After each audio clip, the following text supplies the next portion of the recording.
4 নম্বর, দান করে যে খোঁটা দেয় তার ওই দানটা কবুল হয় না। অন্যান্য আমল কবুল হয়, কিন্তু দানের আমলটা কবুল হয় না। যে দান করে কি করে? খোঁটা দেয়।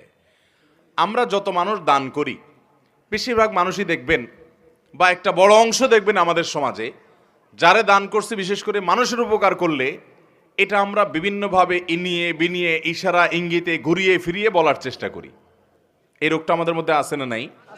আল্লাহ তাআলা কোরআনে কারিমে বলেছেন নেককার মানুষদের পরিচয় কি।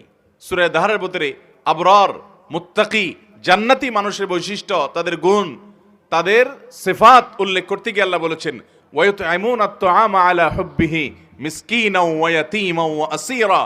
যে নেককার মানুষ হলেন তারা যারা আল্লাহর মহব্বতে মানুষকে খাদ্য দেয়, মিসকিনকে দেয়, বন্দীকে দেয়, এই মানুষগুলোকে দেয়, এবং বলে তারা লা নুরিদু মিনকুম জাযাআও ওয়ালা শুকুরা ইন্নামা নুতঈমুকুম লিওয়াজহিল্লাহ। তোমাদেরকে যা দিয়েছি আল্লাহর কাছে দিয়ে, আল্লাহর জন্য দিয়েছি। তোমাদের কাছ থেকে প্রতিদানও আশা করি না, ফিডব্যাকও আশা করি না, এমনকি থ্যাঙ্কসও আশা করি না। কি আশা করে না?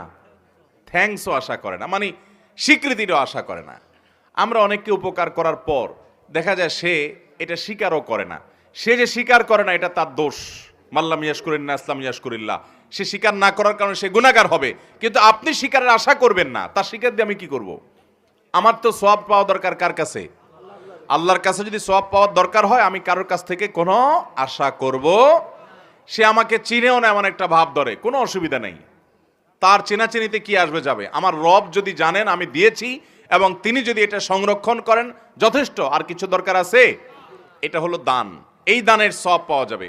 আর দান করে যার দান করছেন তারে আপনি বিভিন্নভাবে খোঁটা দিলেন, খোঁচাখুচি করে দিলেন না, মানুষ সামনে বলে বেড়ালেন, অথবা সে যেন স্বীকৃতি দেয় এটার আশায় বসে থাকলেন, তাহলে আপনার এই আমলের সওয়াব আল্লাহর কাছে পাবেন না। এই দান আল্লাহর কাছে কবুল হবে।